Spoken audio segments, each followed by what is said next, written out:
And then, of course, once we've arrived at what the client likes, then I cast it and make the mask. Okay, so so stop, because now penis molds. Okay. This is where penis molds So, comes all in. right. So, so what I know about casting is when you're doing penis molds, you Can we take a moment and say what I know? She said. I took art classes. She said what I know. Total lie. I've never taken an art class. She said what I know about casting has to do with penis molds, because when you make penis molds, and that's where we stop. He's like, wait, hold this till we're actually recording. So penis mold.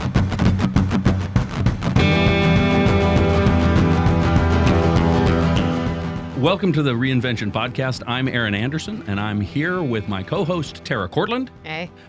In lovely Canvas Studios, and we are talking with Jonathan Kip Becker, who is on Zoom. Hello. How are you doing? I'm doing great. Quick overview. One of the reasons I wanted to talk to you is because you have one of the more interesting jobs probably in the world. You are a professional mask maker. Is that correct? I am.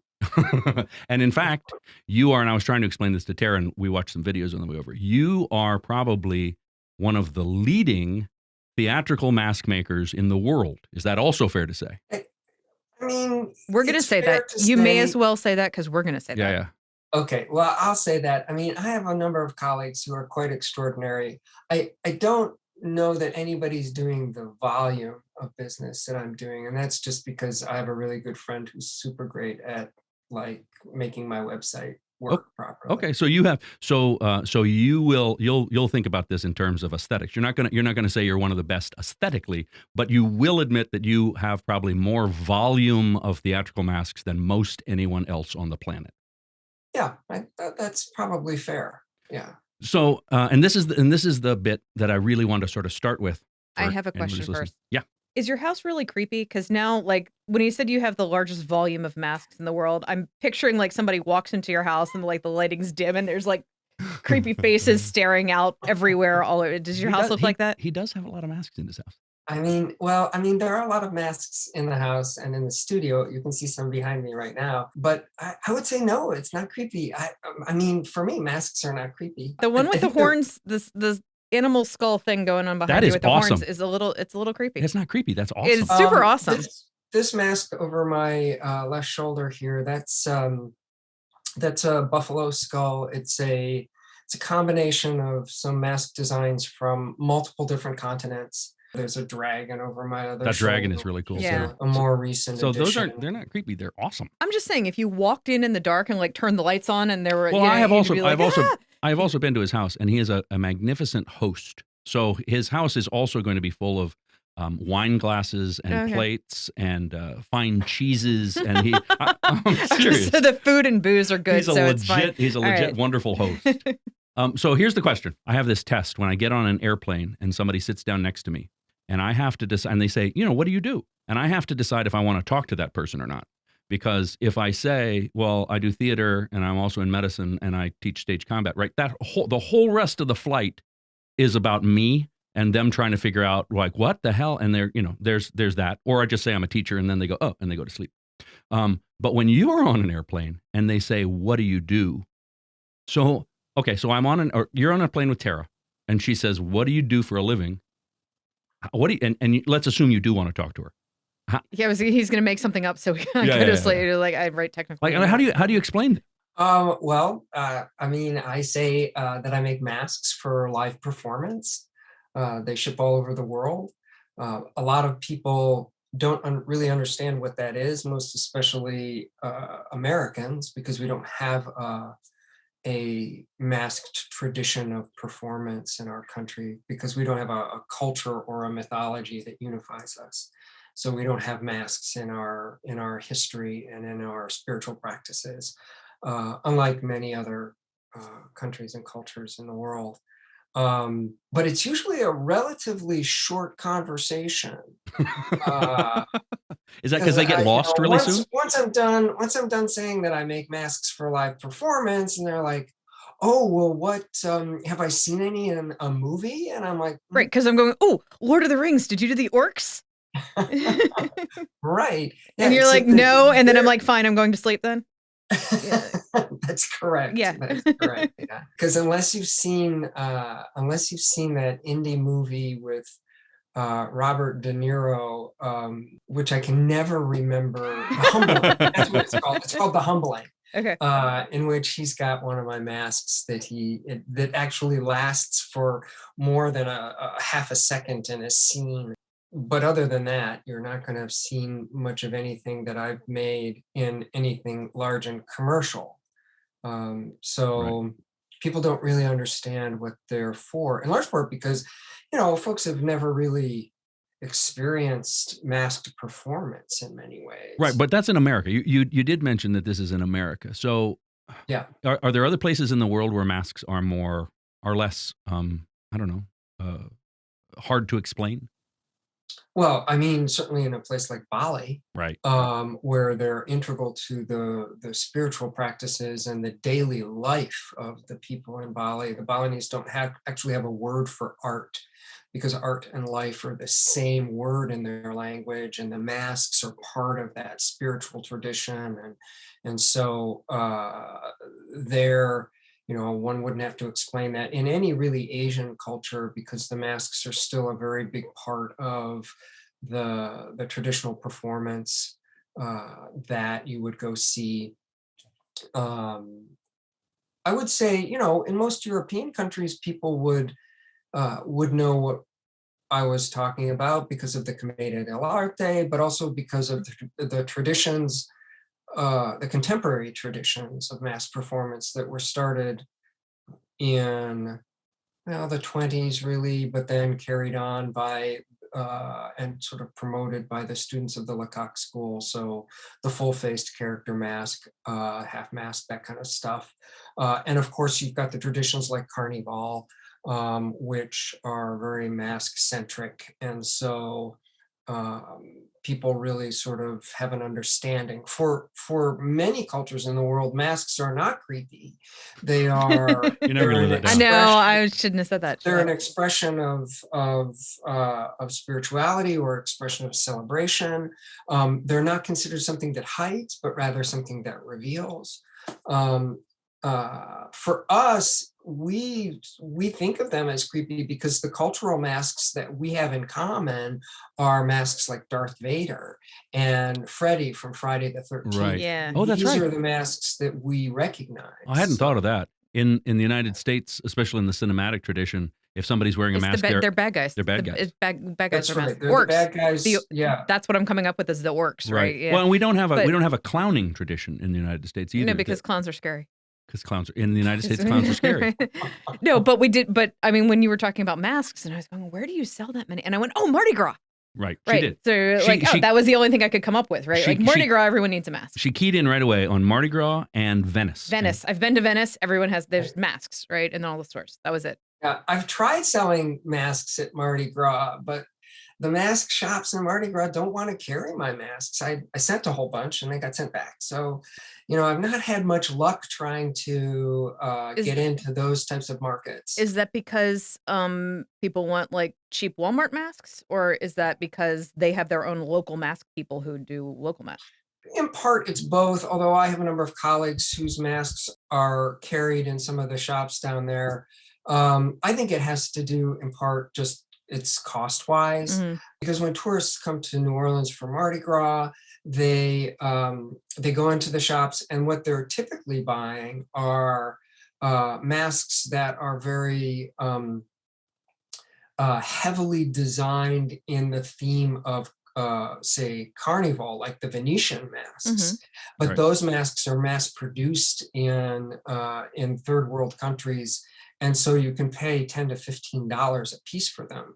I have $35 to $40 of material in each mask. Yeah, so, yours are clearly very nice and yeah. So I was thinking if you lived in New Orleans and you were hosting a party, you would want a fabulous mask, right? Like you'd want an expensive, nice mask. If you were coming down for the weekend from somewhere else and you were going to get drunk and pass out on Bourbon Street, you probably only want the $5 mask because you're going to be passed out on the pavement in a few hours. When I was in Venice, so I bought some cheap, wall hanger masks in Venice, some Bauta masks and things like that. And they're made of paper, and they, if you wore these once, they would fall apart and they wouldn't work as masks. But then I also bought some more expensive ones. But I can recognize the difference between what's quality, and it's not just the material; it's also the design and all that sort of stuff. But as I'm guessing that there's probably very few people in the world who actually have a connoisseurship of what makes a good mask. We're all getting really good at masks now, though, because now, like, you know exactly like how you want them to fit on your face and the things that like good, like COVID. You should make COVID masks, but like fabulous with feathers and dragon spikes and buffalo horns. Right, because somebody's going to put on a $3,000 mask with the groceries. No, but I mean, seriously, I mean, in terms of a business, you have what is clearly a niche market, right? And Yeah. but it's a very, you produce more items for this particular niche than most of your other competitors. And within that niche, there's differentiation based on the aesthetics and based on the functionality of it for certain purposes, right? Is that fair to say? Yeah. I mean, my major clients really, the bread and butter of the studio are masks for actor training. So they head to training programs, colleges, and university programs all over the world. And then the secondary aspect of that are educational theater productions, Greek theater, Commedia dell'arte, a variety of other things that I make masks For for. specific types of performances that are Yeah, mask-based performances. you Like, know, for example, the high school in Texas that does James and the Giant Peach, or you know, something like that, and they want a bunch of insect and animal masks made for the production. And the thing that separates the masks for performance from straight up costuming masks like Carnival or Mardi Gras is that the skill set behind the creation of a mask for live performance is to create a mask that appears to change expression as it moves through space or as the body moves underneath the mask. And that's done through an understanding of the rhythmic lines and planes of the mask and how they interact with the negative space around the mask itself. And so one is creating a mask that is seeing the world with a very specific perspective. So to simplify that, one might say that this particular mask is seeing the world through the eyes of fear. And so it's very afraid of everything. And we all know people who walk through life being very angry and see everything from a point of view of anger, or those people who are far more joyful and really see everything in the world through a perspective of joy. And that doesn't mean that they're not capable of, joy is not capable of fear or of anguish. It's just that joy's fear and anguish looks a lot different than fear's fear and anguish. Right. So So I've got a question about designing. yeah, So you design your own masks. Does the client ever have like the mask behind you? Does the client ever be like, no, I think I want the eyebrows to be more? And do you do? How much do you get stuck with them with being like, no, this is I wanted to match my couch. right? Yeah, I'm like, no. I make the mask, you buy the mask, or do you be Mhm. like, okay, fine, I'll put feathers on it or whatever they want? How much Well, the design? reality is the client gets what they want. And so when I'm working when I'm working with clients, because I make masks for performance, but I also like make them for cosplay folks who want like their favorite anime character Yeah, to wear to Comic-Con, sure. and they have a lot of money to spend. Yeah. Um, and because they're going to spend a couple of grand on the mask, and then they're going to spend another 2 to 3 grand on the costuming and all that kind of stuff. So For that when they real? get to Comic-Con, Yeah. Oh, I got friends who do that. Oh, they yeah. are that character. Yeah. And not only that, some of them, like I've got one client who trains his body to look like he must be 6'5" or 6'6". I mean, he looks like a superhero. And when he dresses for Comic-Con, he looks just like those anime drawings of the superheroes Mhm. that are in the Japanese comics. I mean, it's really spectacular. And I do that. I also do the work for live performance. And I'm often given designs or given a series of images to work from. And so my job is to really work with the client, collaborate with the client to arrive at a design that they're happy with and that also works. And that's the challenge, because if they're like, oh no, the nose has to be smaller, and I'm like, okay, but when you change one thing, everything changes. So the skill set over the years has been, well, one, developing a way to intuit what the client wants, even though they can't articulate it, so that I can Right. arrive at that before we have to make a lot of Mhm. changes. But also really, the reality is that for the most part, the masks being used in performance are going to be treated as costumes, and very few productions are going to have the directors and the performers that have the skill to be able to bring out of those living sculptures what's actually in them. So if I'm changing something, that means that when I look at it, I'm like, that's not so great. Right. If it's what the client wants, that's what the client gets, and it goes out that way. Right. Um, The reason I asked if that was a no mask is because in Japan and also in China, or Bali, as you mentioned, a lot of different places, mask makers would be considered artisans. If you say I'm a mask maker, everyone understands it's sort of a cross between a sculptor and a designer and an artist. It's an artist, a dancer, a physical artist who is crafting material for other physical artists. Um, but in the United States, so do you consider this business? Are you a manufacturer? Are you a sculptor? Are you? I mean, it's theater, but it's theater based, clearly. But like, what category do you consider the work, the business aspect? well, I refer to it as an arts-related business. I mean, and of course, we have to make up titles for ourselves when we're working, so that people sort of understand what we do. I refer to myself as a sculptor often. I trained as an actor and a dancer, Hmm. so I don't have any training in the visual arts. I trained myself. I taught myself how to do this over the years, and I think that, at some point or another I might actually know how to do it. Um, for me, it's music.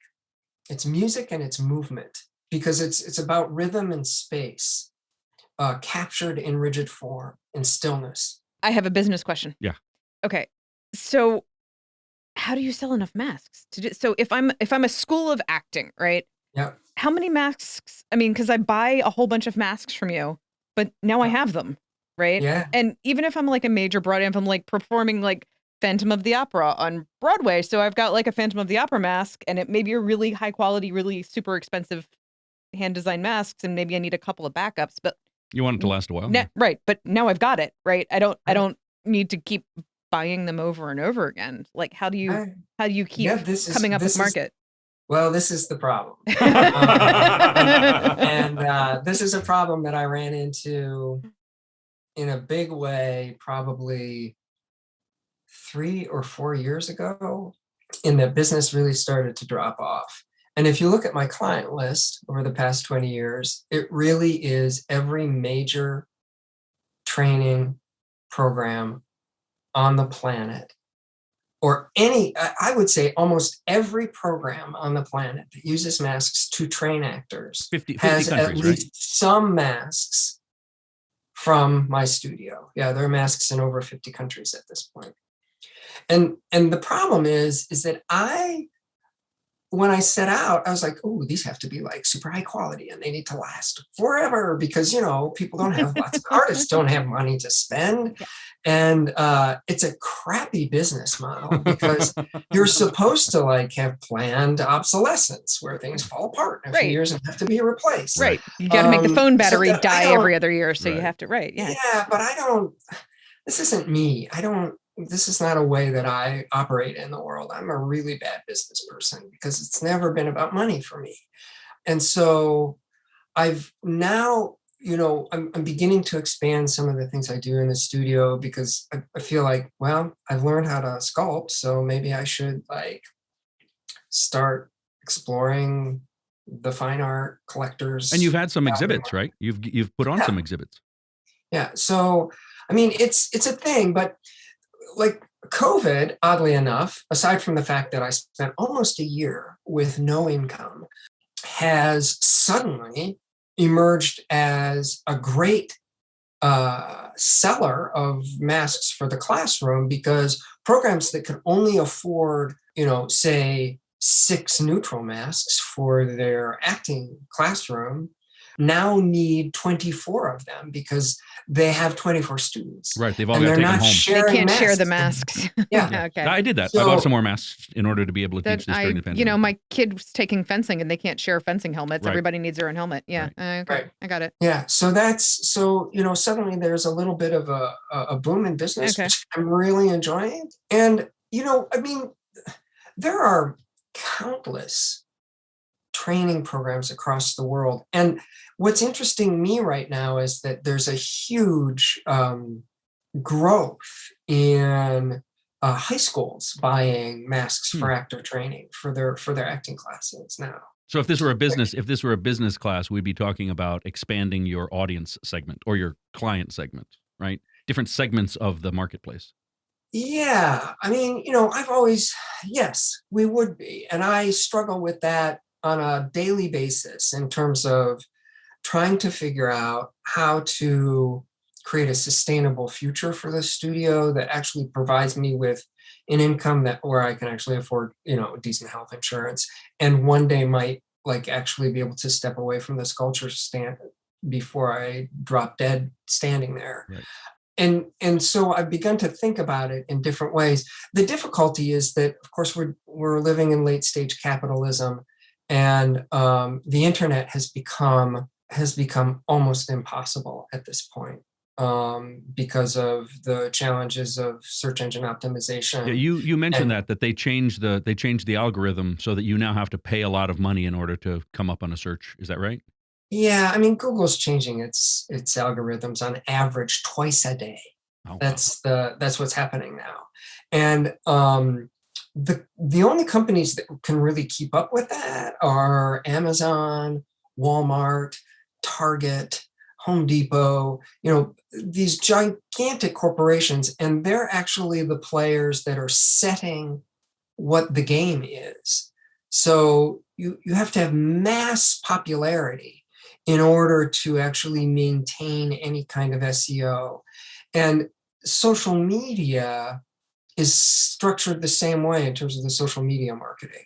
Except there, like on platforms like Facebook, the more money you pay and the more popular you get, the more Facebook hides you and the more money you have to pay to actually maintain what it is. So in terms of a business model, if I'm a high school, right, and I've experienced something, or I say, hey, I would love to be able to use masks in my high school.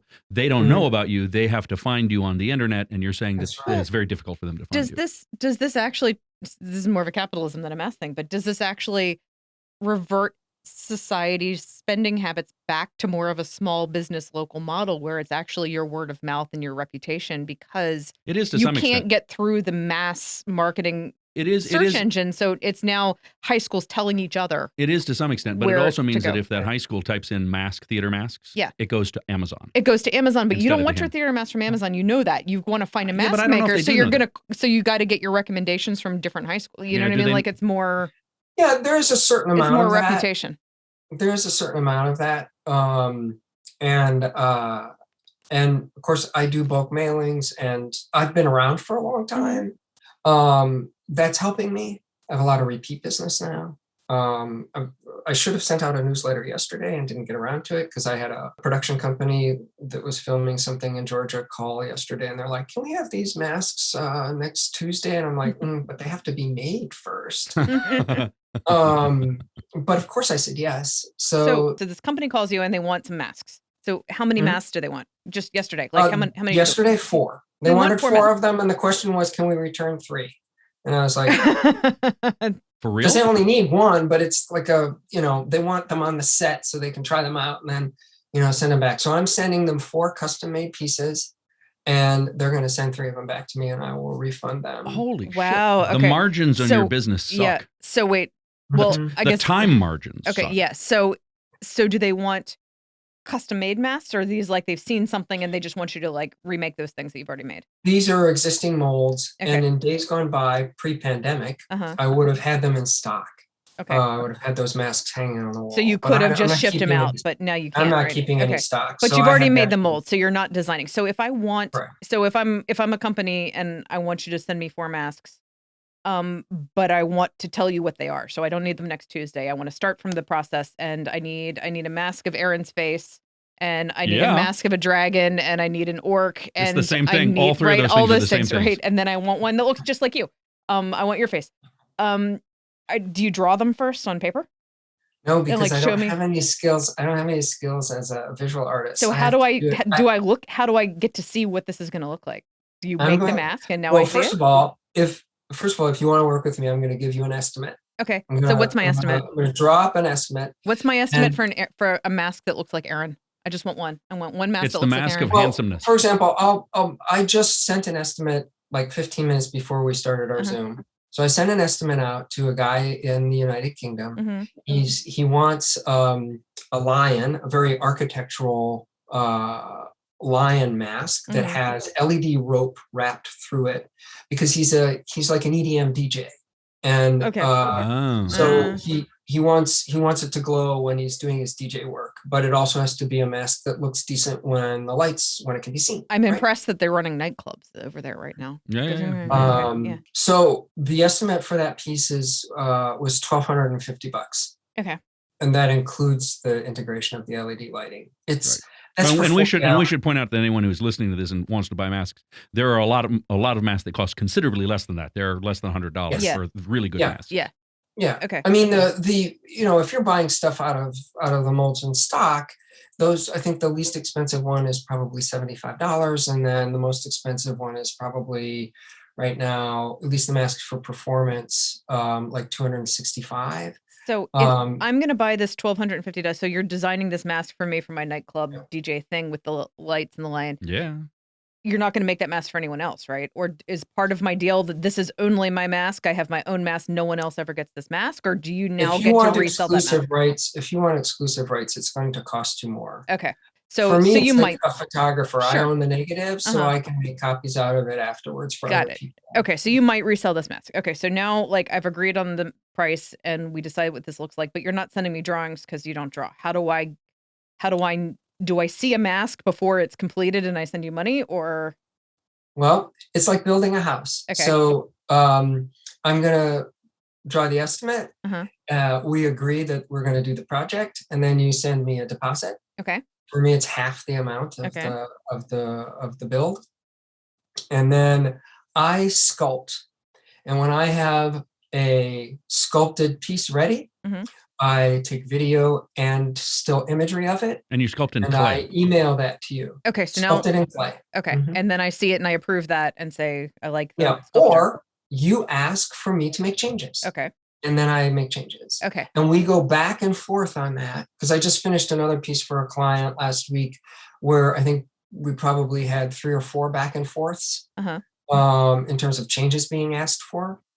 This is Because I didn't really understand what he wanted, because what he was asking for, he wasn't very clear. I probably would have arrived at it sooner had it been clearer, but the process took us a little bit longer. This is the exact same process as every graphic designer on earth, right? Yeah. This sort of back and forth Yeah. thing. Or you with editing work. Yeah, but I mean, my brother's a advertising guy, and this sounds like This what is he exactly usually the same, like. right? This is a you re- don't this- tell me what you want. I don't know what you want. This is right, a yeah. really standard Okay. design thing. Yeah. And then, of course, once we've arrived at what the client likes, then I cast it and make the mask. Okay, so so stop, because now penis molds. Okay. This is where penis molds So comes all in. right, so so what I know about casting is when you're doing penis molds, you Can we take a moment and say what I know? She said. I took art classes. She said what I That's know. a total lie. I've never No, taken an art class. She said what I know about casting has to do with penis molds, because when you make penis molds, and that's where we stop. He's like, wait, hold this till we're Yeah, I actually just wanna- recording. So Penis molds. Let's assume he also knows how this works, and I'm not telling him information. I don't think it's that hard to figure out what we're talking about. But you start with a 2-liter Coke bottle, right? Okay. Cut off, and some people start with a 2-liter Coke bottle, right? But you need to make the positive. Is that what you called his sculpture of mass, right? You call it the positive. Yeah, that's the positive. He's sculpting it out of clay. If you were doing it with the penis mold, the positive is already the penis, right? You already have the thing. I do have the thing, and then you're like making a wax or a plaster or whatever mold, like. I guess I don't know. Yes, that is how I did it. You stick your penis into wet stuff and it hardens around body casting. Yes. Yeah, thank you. Body casting. If you want to do body casting, then you use first of all, you put a release agent on whatever it is that you're casting, so you can get the mold off of it. That sounds important. Yes. With penis casting, that sounds like a really important part. And then, sure you get the... in our modern day, we're going to use silicone to create that mold, so that we can get the detail of the relief. But so so in our analogy, the penis is the positive, right? And in Jonathan's workspace, it's a clay mold. It's clay, right? And then and then you like. And then what? And then I make a plaster negative. And do you do that by pouring wet plaster around your? Yeah, I make clay? A box. Okay. I have these adjustable sides that I can adjust to any size I want, and then they get clamped together. And if I'm making something really big, like the dragon back here, it's not clamped together; it's screwed together. It's screwed to the casting benches because I'm going to pour probably. I think this mold back here probably has 75 to 100 pounds of plaster in it, and when the plaster goes in, it's wet. And so it's liquid. Okay. So I'm going to fill that box up with liquid plaster, and plaster is a chemical process. So in about 45 minutes to an hour, it'll be done. Gets super hot, which is why you never want to cast body parts with casting plaster because you can get 32nd degree burns. Good to know. Good to know. Release agent and no plaster on penises. Okay. So when you're doing, I've done my hand, right? And you just, when you're casting it, you just very slowly and carefully wiggle your hand back out again, right? And then you've got the mold. Correct. Yeah. When you're doing clay, do you, and because like those are really intricate, right? Do you just smash it and now you've got the mold, or do you like try to get it out intact? This piece back here, this is multiple molds. Oh, okay. Yeah. So the head part of it is one mold. But the horns, there are probably 6 or 8 different molds for the horns. Ah, and then you attach them together. And this is the same thing over here. Okay. The horns are a different mold. It's actually a single mold. There's the mold for the skull, and then there's the mold for the horn. It's just I cast 2 horns. So you make the positive. You put some sort of release agent on it. You put plaster around it in a box. You take the clay out. Now you have. Wait, but how do you take the clay out? Do you pull just pull it out? You pull it out. You just pull it out. You don't. Then the clay is destroyed. You grab it. You grab it. It comes out in pieces and parts. Depending on the size. So you just smash it open and like shake it out and clean it. Okay. The clay is lost. Got it. So I reuse the clay for other sculptures. But afterwards. So the positive the sculpture is destroyed. The positive is gone. So we're not going to use this process with the penis. Okay. Because we want to make sure that the positive survives the experience. This is important. Intact, so to speak. Kids, if you're watching, okay, make sure that you maintain the life of your positive. Okay. So now you've got this plaster negative, right? And then you just pour what, rubber? These masks are made out of an industrial latex, a synthetic latex compound. So it doesn't have the ammonias in it that regular latex has. And I haven't yet experienced anybody having like allergy problems with this type of a product. So it's fairly inert. It's non-toxic. It's actually, this particular product was a bonding agent for adhesives. That's what was its original use. So it makes glues stick better. It's actually a glue in and of itself. And somebody figured out you could do this with it. So it's a liquid that gets poured into the mold, and the plaster wicks the moisture out of the liquid synthetic latex. And the longer you leave it in the mold, the thicker the wall gets. And I usually leave it in around 2.5 to 3 hours, depending on the heat and humidity in the studio.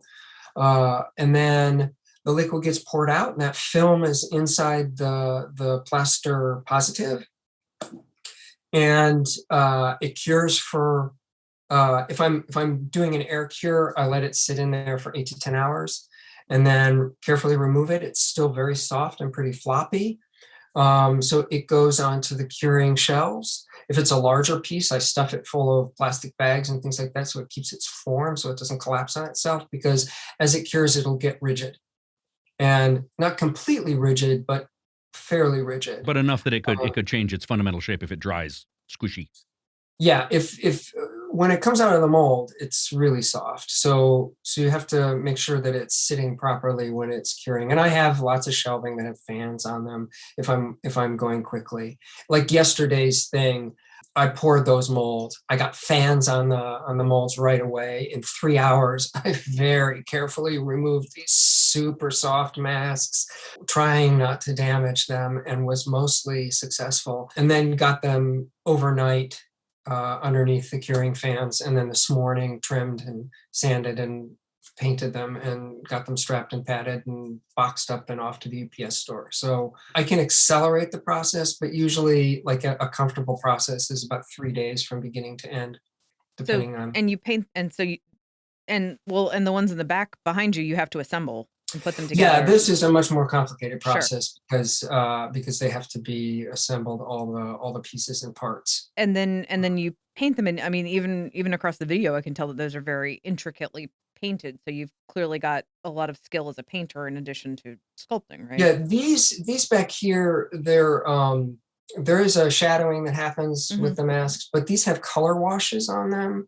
Like the dragon has 3 different color washes. It's a black color wash, a blue, and a green, and then it's highlighted over those washes. And what that does is it takes because there are lots of colors in this. There's the red on the lips, and then the gold in the eyes, and the yellow on the tusks, and so forth and so on. And what the color wash does is it mutes everything and brings it back into the form, because we want the form, as we mentioned before, to be able to play in space. And if the mask is too starkly painted or decoratively painted, it can freeze the expressive form. And for most masks, though, you would use a series of highlights and a shadow, just like theatrical makeup, right? Yeah, like the comedian masks that you have, or the character mask, that's just a highlight and a shadow. And the way that I started painting them years ago was really the same sort of technique that we use in theatrical makeup, where you're creating a highlight and a shadow so that whatever you've got plays from every direction. You're not dictating where the light comes in, because the light's going to come in from everywhere. And I just taught myself to do it until I was good at it, or at least how I am now. So I mean, good is an opinion. Okay, so your dragon behind you does it have hair? Does it have a mane? What is that material behind it? Yeah, it's actually a plastic hula skirt. Okay, so that was going to be, because I've got questions about your LED light for the DJ too. It's a plastic hula skirt? Yeah, this is, and it's been painted. It's been spray painted with the Liquitex acrylic spray paints. Okay, so somebody's like, I want this giant dragon, and I want all this stuff, and I want it to have hair. Yeah. And are you just now like surfing Amazon, like, maybe a plastic hula skirt? You just like, are you just like making up what you think would be good with that, and then this is why I think part of what you do is sculpture. Well, this I used to put actual raffia on the masks. What's that? I know what that is, because I get Michael's. You get that at Michael's. What is that? But the problem with the raffia is that it's actually an organic crafting plant. It's an organic grass, and it gets brittle and then falls apart as it dries out. And so it's not really conducive to lasting very long. This mask over here originally had organic raffia. Oh, that one's got. I just saw that one's got a tail too. It's also got hair. I couldn't see that before. Right. Yeah, it's got also the same thing, and you can see actually here where the organic raffia used to be. Okay. And you replaced it with whatever that is now. I replaced it with a plastic. Also, well, and some of your masks, like the one behind you, the other one, the face, has hair in it. Yeah, this has actual hair. It's horse hair. Okay. So did you go find a horse, or do you like No, how do you come up with company, these extra things? there's a company that sells horsetails for stuff like carousels and things like that. Okay. So, you go in search of, I spend a lot of time doing research on materials and trying to figure out what's the best way to make an effect. And I have to think about several things. One, how the mask is being used, its weight, and how long it's going to be used. Because if it's like a performance, if it's a university production, it only really has to last for 6 performances. But if it's a professional production, it has to last for hundreds of performances. And so if there's stuff on the mask that's going to wear out, then it has to be replaceable, or it can't wear out. And the masks have to be durable enough to, they have to be actor proof, which is that's almost not a impossible. thing. That's not a thing It's that actually exists. not a thing. Yeah. So there's a lot of research that goes into trying to figure out like what materials. Somebody wants like LED rope. Right. So So are you like then checking I'm out like online looking for Home LED Depot, rope. seeing if they have like after clearance sale on LED lights and stuff? Oh, Like what no, do no, you no. It's all professional grade stuff. It Okay. has to be, because if you're buying hobby stuff, it's not going to last.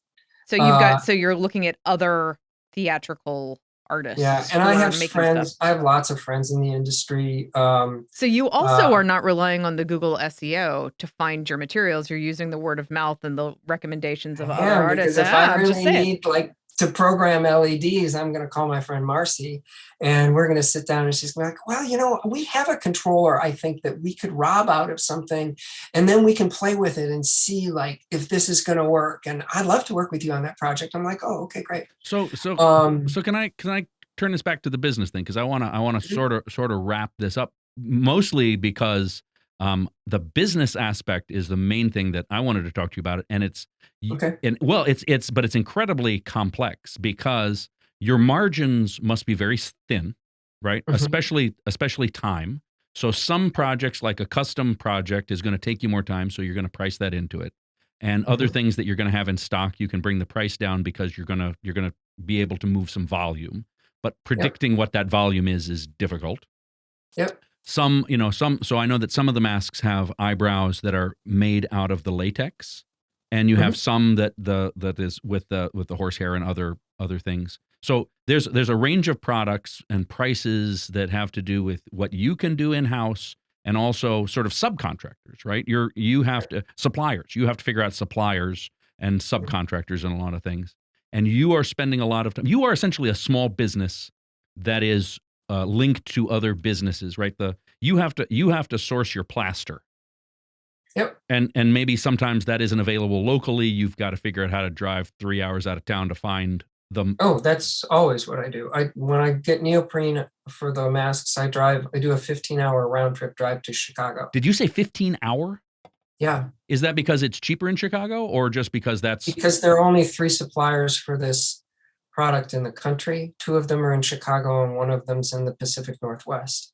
Okay. Well, so there's but he's not buying it on Amazon. But he's not just being like, it's not Google, available he's on just Amazon. Right, but you're not just Google searching the like find me right. Yeah. And the business itself exists there's a physical location in your house, in your studio, and you sometimes have to hire help, right? Yeah. And there's an enormous amount of time that has to be spent putting up your website. So for instance, right now it's theater-masks.com. Is that right? And that's theater ER and theater RE. You had to do both of those spellings. Correct. Theater-masks.com. And so that's because most of us won't spell it RE because it just sounds pretentious. Yeah, but that's the way you're supposed to spell it. I'm just saying. So, but you have both of them. Yeah, I do. You have both of them, but it had to be theater-masks because you can't just do theater masks because somebody. Well, I could have. Okay. The reason why it has the dash, that's an old SEO thing. Oh. Because when you're coding in the background, the way that the internet sees a space is as a dash.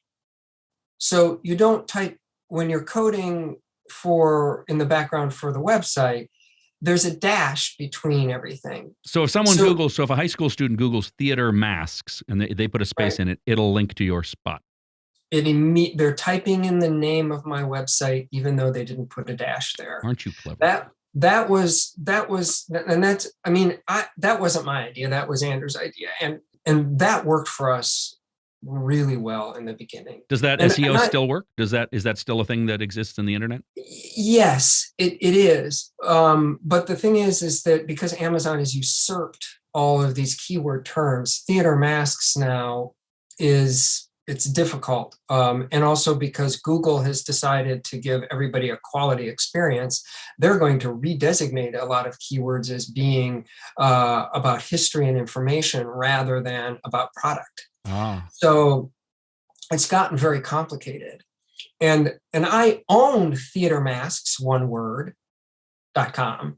I own probably a dozen or more, close, I would say probably over 20 keyword domain names. And do they all, but they all link to your main site? Well, no, I just own them. That means that nobody else can call their business what they do. Gotcha. Yeah. And that was a decision I made years ago. It's not inexpensive to have all those in the background, but what it does is it clears the way. Thing. Yeah, it clears the way. Thing. Yeah, so, it's not very friendly. It's business. But you also, you also then have to maintain your website. You have to create new images. Like there's some fantastic pictures and videos, and then you also have to link to social media. You know. Yeah, I have social media accounts, and I don't know. Well, how many plus you've got to like pack and ship every time somebody buys something. Yeah, so all you don't have. I'm assuming you don't have a shipping department, right? You've got to like wrap stuff up in newspaper and bubble wrap, and I'm the shipping department. Yeah. Well, I mean, but you have a shipping department, so you have to do the shipping, you have to do the building, you have to do the designing, you have to do your taxes. You have to do the taxes. You have to do. No, I do my bookkeeping, and my accountant does my taxes. Okay. How do you keep your book? Please tell me it's just a pile of receipts stuffed in a drawer, because that's how I do mine. Let's see. This is my invoicing software right here. and these so far are the receipts from 2020. Okay. It is. It's a pile of receipts stuffed in a drawer. I'm just going to say, if there are any of my executive MBA students watching this, don't do that. That's not the best way to do this. And I do sit down and take 3.5 to 4 days in January of each year to enter everything into a spreadsheet to send it to the accountant. I'm not that guy who sits down every month and enters stuff and balances the accounts and knows where the money's going to every dime. I've never been able to do that. Do you have no masks this week because it's like Excel spreadsheet week, no masks? Well, no, I mean, I have to, if I have orders coming during that week, I also have to do that, but I don't have time to do the bookkeeping. So I don't do it except once a year. How many hours a day do you have to work? I don't know. I probably put in an 8 to 10 hour day every day. Okay, well, that's not so bad. But I also work 7 days a week, most weeks. Right, and your studio is in your house, so you're never far from it. It is, yeah, and that's the financial. That's a financial thing, because then my house becomes a tax shelter. Right. There are a lot of deductions that are associated with that, and of course, any upkeep on the property and maintenance, that's also business related expenses. So that part of it works out from a financial point of view. And these are all things that I've just learned over the years and integrated into what I do based on the, whatever the accountant. And I'm guessing, just in terms of business model, the greatest challenge you must have is scale, right? How to scale this up, because at a certain point you just run out of time. Yeah, but I've never really run out of time. Okay. I mean, I ran this business for 16 years while I was also working full-time as a college professor in an academic theater department and coaching productions. Right. And you had your own shows around the world as well. Yeah, that's right. So I don't know, I just find the time. I try to structure everything that I do in such a way that it makes the most efficient use of the hours in a day. This has been in the last 5 to 6 years, because of what social media has become and the SEO problems. I could spend 6 full-time jobs doing digital media marketing, right, and still not be effective at it because it's changing so rapidly is one of the problems. You can't keep up with it. By the time you've learned how to do something the way you're doing it, it's already changed. Right. And marketing only works if you're doing it all the time, every day. And the only way you can deal with that on social media is to be an influencer if you're not going to be paying somebody else to do your marketing, which I can't afford to do because the digital media marketing folks are way too expensive. I got quoted once $1,700 a month per platform, and I have five platforms on which I'm posting regularly. At a certain point, it really is about making decisions as to where you want to go. And I don't think of it in terms of business. Like, I know you're supposed to grow a business and you're, all this stuff. I don't understand how that stuff works. I get it in Right. some senses and I'm familiar with it, but it's not, my business happened to me. Right. And I agreed with it at a certain point and then got behind it to push it along. And mostly kicking and screaming when it comes to the business stuff, because I find that relatively irritating. So you think of yourself primarily as an artist, and the business is a thing that allows that to happen. Is that right? Yeah, that's correct. And I've had to teach myself to be considerate of that aspect of it, and to teach myself how to be better at it, especially right now, post-COVID. I'm really going to have to lean into that aspect of it because it's my only source of income now. Whereas before I always had several side hustles coming and going, which created the big picture. And right now it's the only thing. Yeah, but in terms of growing a business, right? If you're thinking about this as a business that you're going to get investors and all that, then yeah, you have to grow. But but this is a lifestyle business, right? This is you are a creative person. If there weren't such a thing as theatrical expression, you would have to invent it or explode. I mean, honest to God, right? I mean, so likely. Yeah, it's true. I mean, I've tried other things. I'm not very, I can be good at other things. It's just I find them tedious. Well, creation. You have an urge towards creation, and it's part of the creative process is a big part of who you are as a person. And so the business allows you to do that. And it's an outlet for that. Is that right? Money's useful. Yeah. It turns out money's useful. So let me end, because you said you fell into this, which is true. You were just real quick. You were at the Lecoq School, and everyone has to make a mask, right? That was part of the training, was make a mask. How did you decide that you were going to make a business doing this? It's interesting because I tried to avoid the whole mask stuff for a really long time, because the first mask I made at the school was an unmitigated failure. So let me back up for you. So he went to a school where one of the first exercises is make a mask. Mm-hmm. And then they do all the rest of the training for the first, I don't know how long, but using the mask that they made. And the problem is, if you have a good mask, you can do a lot more stuff. And if your mask doesn't play, it means you're going to fail in most of the I'm having a hard exercises. time with this because I'm going, so your mask isn't very good, but you were supposed to make a mask, you made a mask, so keep on rolling. Well, it means that his mask didn't change. Mm-hmm. It had no play in it. Okay. So, but they weren't nice to you and you couldn't play the reindeer games? It means that the other people, if he's doing a scene with other people and they're using their masks, the entire scene would have a problem. Okay. And part of the problem would be that his mask was not expressive enough to be able to do some of the things that you needed to do. Yeah, it would be like forming a group of actors to play a scene and have one person be incapable of any acting. Or hiring musicians, and their first assignment was to make their instrument. And then exactly. And then and now you're going to jam. And this one guy just goes patong, patong, patong, and it's only so much that you can use the patong. Okay. All right. That's right. Yeah. Yeah. So the first mask I made was terrible. And in some ways it was the failure was so affecting that I, for some reason or another, set out to solve that problem. And I feel like I'm still, every time I step in front of a sculpture stand, trying to work that out. You're reliving that moment over and over and over again? Yeah, trying to figure out, and define for myself in a deeper way why it didn't work and how to make it better. So in some ways that failure defined me as an artist. When I finished the school, I started working as a teaching artist almost immediately, and I couldn't afford to buy these sophisticated tools that I needed to teach with, so I started making them. And then I started making them for other people.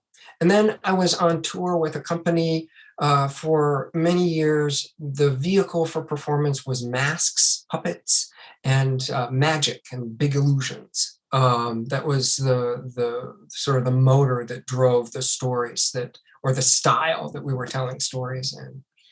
And when I left that company, I had this portfolio of work and was applying for jobs. And that was in the very early days of the internet. So I was still printing out, these printed portfolio things to send out with my resume, and it was getting really expensive. And I asked my friend Andrew to create a website for me that had where I could put my portfolio up, the pictures of the masks, because he was, in addition to being a lighting designer in the theater, he was also a budding web designer. And he suggested that we create a commercial website and sell masks on the internet. To which I responded, "That's the stupidest thing I have ever heard. I hate technology.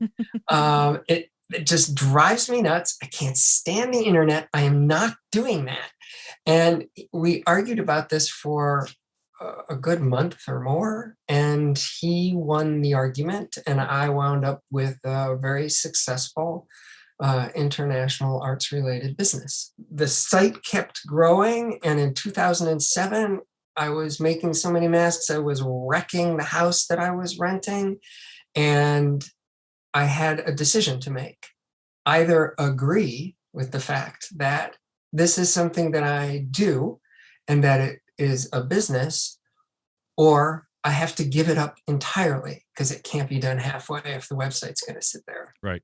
And I decided, all right, this is something I do, and I'm going to get behind it as a business. And so I purchased a home that had a studio large enough in it to accommodate the business at that time, and began to treat it as such. I began to treat it as a business. I now had to get behind it because I had a mortgage to pay, and I had at that time 3 part-time employees. And along the way, you learned the business aspect, how SEO worked, how the internet worked, how to keep track of your receipts, which you're still not good at, and all. Yeah, but that's correct. But the business aspect, you've never really gone to business school. You just have a business.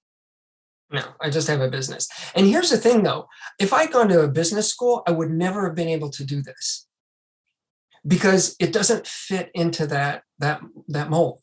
It doesn't. When I'm dealing with consultants and business consultants, the formulas that I'm given, I'm like, but my business doesn't work that way. Right. So what's interesting? I have a friend who has a successful wine store. He owns a wine store here in Richmond. Actually, it's a great wine store, and he's got several locations. He knows nothing about wine. Like, we went out to dinner one time, and he said, "Hey, why don't you?" I won't say his name, but wait, can you pick a bottle for us? And he was like, "I don't know anything about wine." We're like, "Dude, you own a wine shop. Like, you own a very successful wine shop." And he says, "I do the business side. I have a wine guy who does the wine stuff." He has a very prestigious MBA from Harvard. I mean, he knows widgets, right? How you sell a widget, how do you price a widget, how do you push the widgets, how do you get your market segments and all that sort of stuff. But he doesn't know anything about the product. And so he's not marketing it as a onophile. He's marketing it as a widget. And so what you're saying is you're talking to business people that are looking at masks as a widget. This is my biggest problem. I have a mask out in the studio right now that I created as a protest against the SEO company that I fired, because I went to look at the web development they'd done for me after I paid my bill, and I was like, there's like a shop now button on the front page of my website. Is that all you did this month for what I paid you? And the guy was like, "Oh yeah, that's it." And I'm like, "Really? I paid you this much money?" He's like, "Oh, our web developer gets $325 an hour." Whoa. So I said, "Well, I can't do business with you anymore because I can't afford you. Thanks for all the work you've been doing for me for the past 7 months, but we're done." And then I sculpted this mask, which took 45 hours to sculpt, and then 10 hours to finish. And then I sent them an image of it and asked them if they'd be willing to pay me $20,000 for it, because that was the $325. Are you calling that the "fuck you and your SEO business" mask? That's what you should call it. This is the difficulty with arts and business when you start putting them together, because you cannot reduce the amount of time that it takes to create. The creative process, first of all, it's elusive. It's not just the hands-on time, it's the conceptual time. It's all, and it's just hours and hours and hours.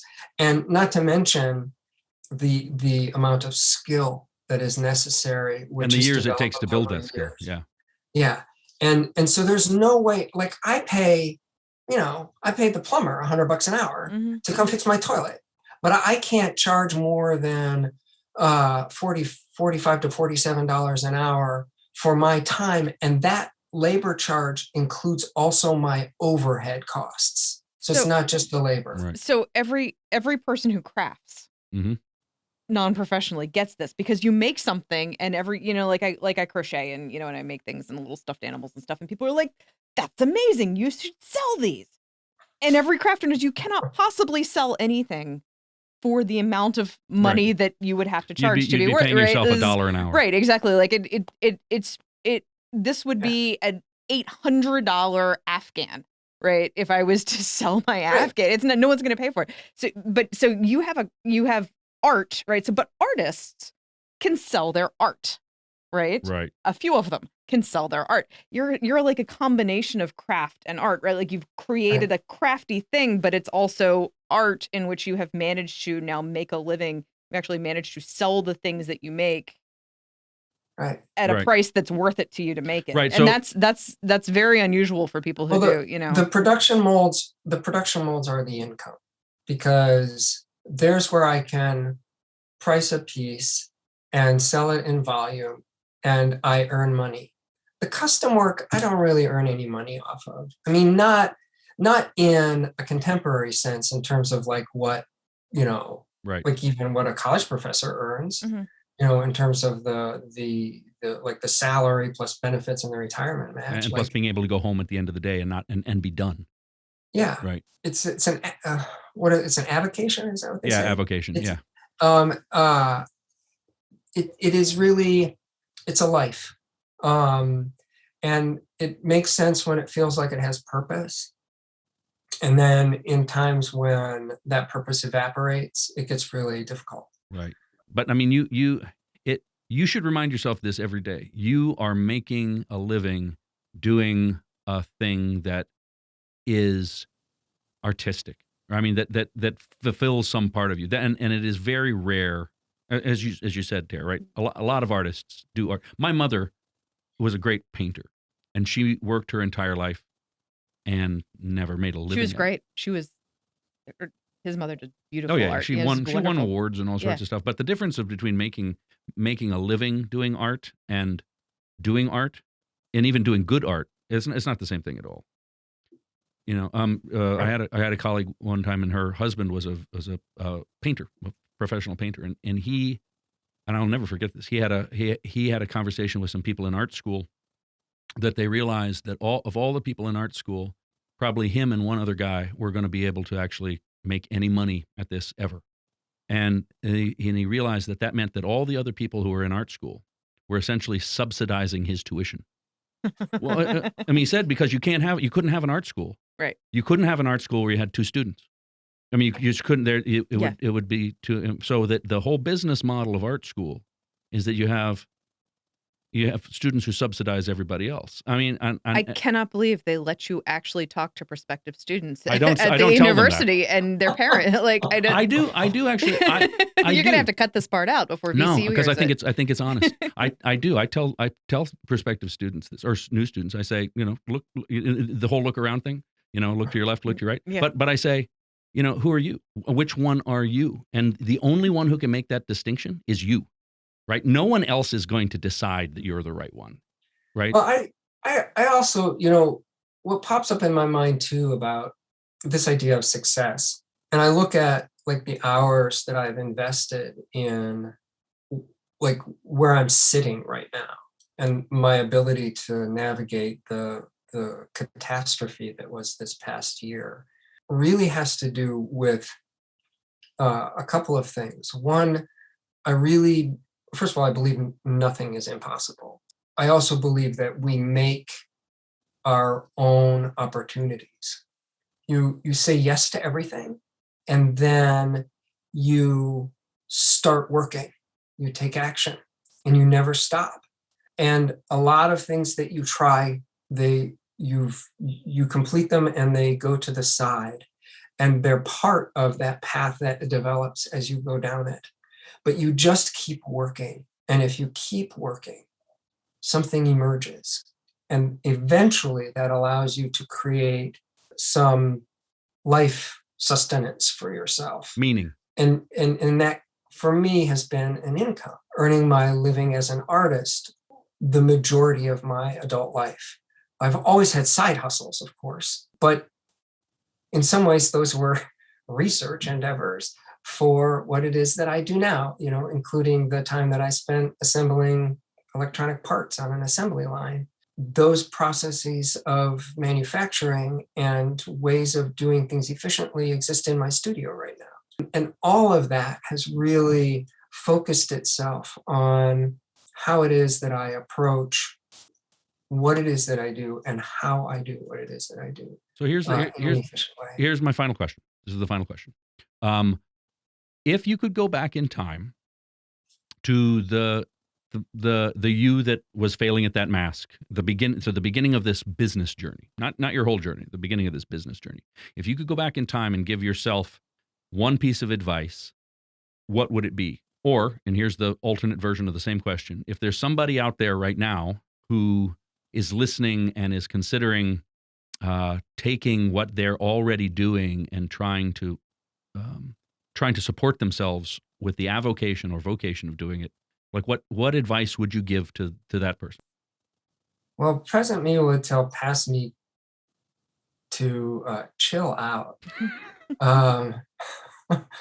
Everything isn't so important. It's okay to put one's ego completely to the side and just allow what you're doing to develop around you, to be considerate of everything that's happening rather than be defensive and allow those things to kind of eat away at you. Everything is information. Adversity and struggle is just information. It allows us to expand what it is that we understand, to become more conscious of how we're working and how we're navigating. So kind of what you said is all the lessons you've had up to this point have led you to successes. Yeah. And the thing is, I've done it kicking and screaming most of my life. And that's I've known him for 20 years, and I can verify that there's been a lot of kicking and screaming. It's irritating, not only for me, like I'm so irritating to me, but it's also irritating to other people. And it doesn't allow them to help you be more successful. It's not irritating, it's entertaining. Well, yeah, depending on who you are. And what I would say to the person starting out is just keep working, keep inventing. Everything is information. And so if this thing isn't working, get the information out of it as to why, and then do this thing over here, and then do this thing over here. And if you keep working at it, something will eventually emerge, a direction will take. You'll meet somebody who actually thinks your idea is great and want to help you with it. That's what I would say to people who are just starting out. That's good. No, that's not everything will work. There's so many things that I've tried that have been I will remember terrible. Actually, everything is information. That's a thing that I like that too. Yeah. But it also sounds like the kind of thing that you come up with when you're stoned on the sofa in college. I'm telling but you, I like it. He's made an entire life out of those conversations, but with maths. Jonathan, thank you so much for taking this time, man. Well, this was a lot of fun. It's good seeing you too. Yeah, it's nice to see you too. Oh, go to theater-masks.com and we'll put links up. ER or the RE. Doesn't matter. We're going to put it up on the internet, and go to reinventionpodcast.com for transcripts of this and other free information. All right. See you soon, man.